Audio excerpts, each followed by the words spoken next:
Right now, I'm joined in the studio with Anthony Gucciardi from StoryLeak.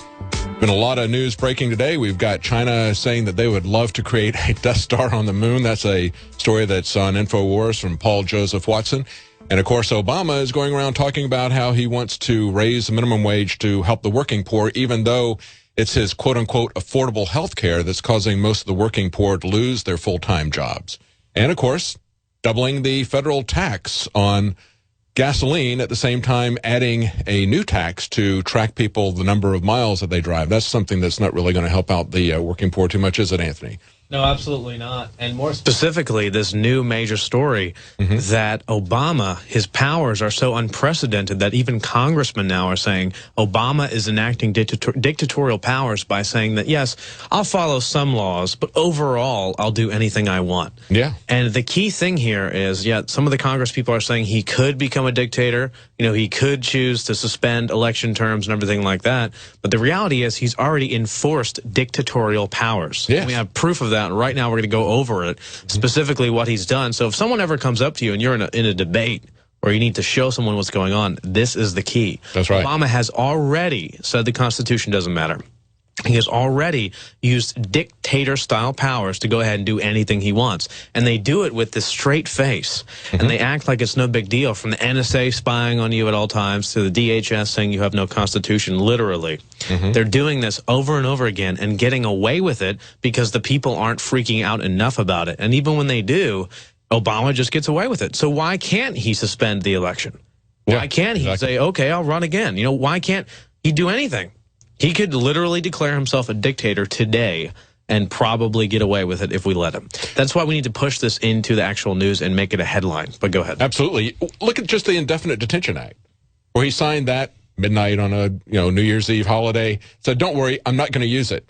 But I mean, that was totally unconstitutional to start with, to say that they could pick up people and not charge them with anything and hold them indefinitely as part of the NDAA. So we see an infrastructure of tyranny that's being built, but he's actually ignoring laws that are already in place. I mean, it's not, some of this stuff is an infrastructure that he's building, which can and will be used either by him or by other presidents. But there's other areas where he's actually already violating the law. Every single time they say, don't worry, this is just for this thing. We're not going to use it for this and that. Like the TSA now going to football stadiums. Every single time they say that, it's a guaranteed 100% lie, and it's the opposite of the truth. Look at example. The Department of Homeland Security said that, they're going to look at the border to specifically combat, immigration crimes and everything like that, the drug trade, and passed it off as this good thing. Then they come out and say 100 miles from the border, including oceans. Yes. Everything within 100 miles of the border is a Constitution-free zone. The Fourth Amendment does not exist. The Constitution does not exist because it's on a border of the United States, which is complete bogus. I have an image here, if we could get a shot, where it shows this 100-mile border. A 100-mile border that suffocates cities like Houston and, cities like Los Angeles and Philadelphia and Tampa, Florida, and St. Petersburg, Florida. That's not the border of the United States, but they still say it is. So they can get away with anything. On this border, you don't have a constitution. We're only a couple hours away from these constitution-free zones. And Obama permits this and supports it, and the DHS reviewed itself and said it's 100% constitutional because, don't worry, it's a border. And that's just one of the many things that Obama has supported, shows 100% dictatorial powers against the Constitution, against the people, and we should just give him another term. Well, if you're going to set it up at 100 miles, why not make it 200 miles or 500 miles or 1,000 miles and call that a border? I mean, you let them set up this arbitrary border, and as we heard in the last segment, Rob Dew was saying, Leanne related the story about what Rob Dew saw at the border when he was there with Alex, filming people going back and forth freely, and the border people were not doing anything about it. The authorities were not doing anything about that. Instead, what they were doing was harassing American citizens over petty violations over on the other side. They were totally ignoring that law, and that's the thing, how selectively they're enforcing it. Let's just put it like this. I needed to renew my passport, and I was told by the people down at the Capitol building, oh, if only if you were an illegal immigrant, you'd be way quicker. I mean, they don't even care. They only target us, the actual law-abiding citizens, over and over again. That's right. This goes to, it's kind of like the general public is a piñata. And Obama has this massive aluminum bat, and he's just whacking it. And the candy's coming out every single time, just destroying the Constitution. Every hit is a strike against freedom and liberty. And if he can get away with it, the whole piñata is just going to break open into a bunch of candy, and they're all going to eat it. But what then? The thing is, we have to actually do something, and we can push this into the media. That's what this segment is about, going over the blatant crimes of the Obama administration and Obama himself, and saying, hey, you know, he already is a dictator. We can get him on this. We can actually go ahead and forward this saying, hey, we don't want a dictator. We don't want this. And guess what? We have control. Here's one. Obama gives himself control of all communication systems in America. Specifically, he used an executive order. This is from RT. It's all over the news, though. And those have exploded under Obama. Yeah, this was back in 2012. He used an executive order to give the federal government control of all communication systems. Of course, they say, you know, it's an emergency. They say he signed an executive order on Friday allowing the White House to control all private communications in the country in the name of national security. He released his latest executive order on Friday, July 6th, a 2,000-word statement offered as the assignment of national security and emergency preparedness communications functions. And here it is for TV viewers, the actual executive order on the White House website. So executive orders have been abused over time to give someone dictatorial power in the face of opposition from Congress, which is increasingly, as they're admitting, becoming irrelevant. And it's interesting that that individual, Zimmerman, wrote an article, and I believe it was the Washington Times, saying that we should give Obama another term and that we should eliminate term limits and Obama should be a dictator forever. Well, he was looking at the history of the United States back to Washington and saying that, yeah, all these good people would have, look how good it would have been if Washington could have been president for longer and all those things. He really needs to look back to Rome. And we're facing a Caesar-type scenario.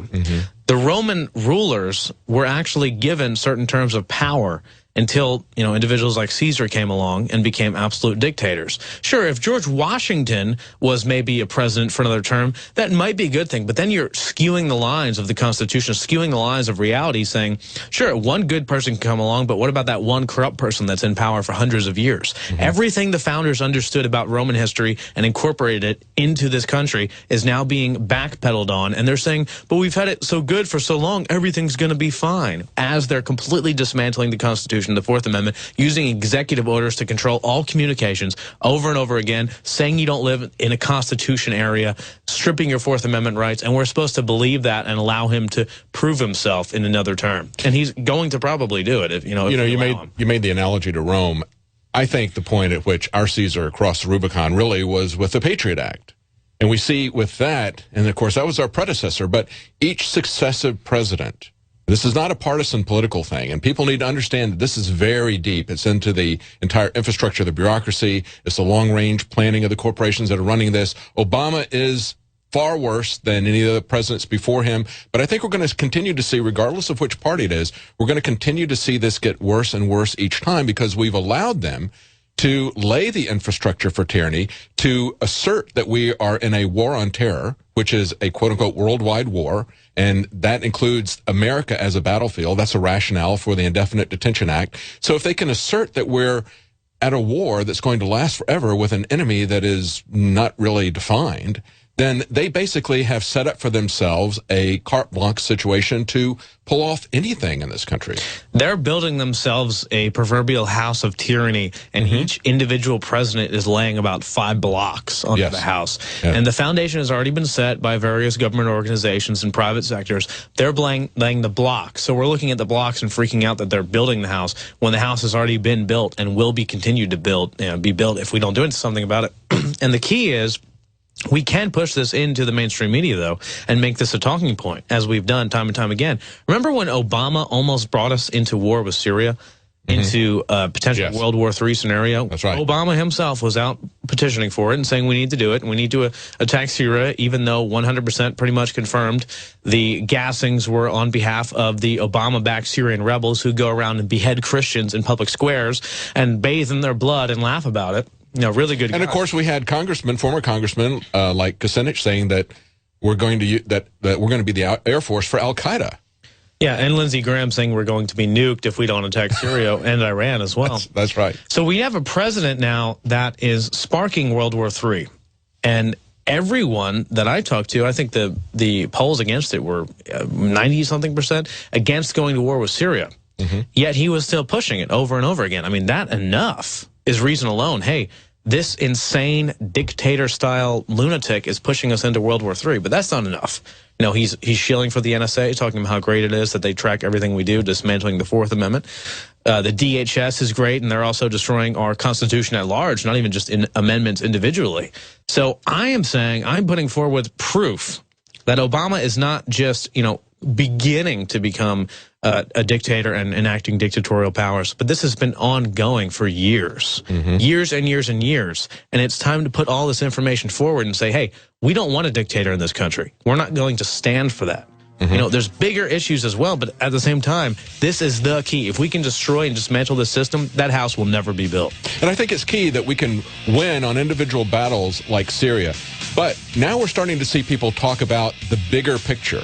As we saw with these hearings where Jonathan Turley was there. We're going to talk about that right after we come back. Can we get beyond this left-right paradigm spectrum that they use to manipulate us? We'll be right back with Anthony Gucciardi, and Alex Jones will be calling in. Stay tuned.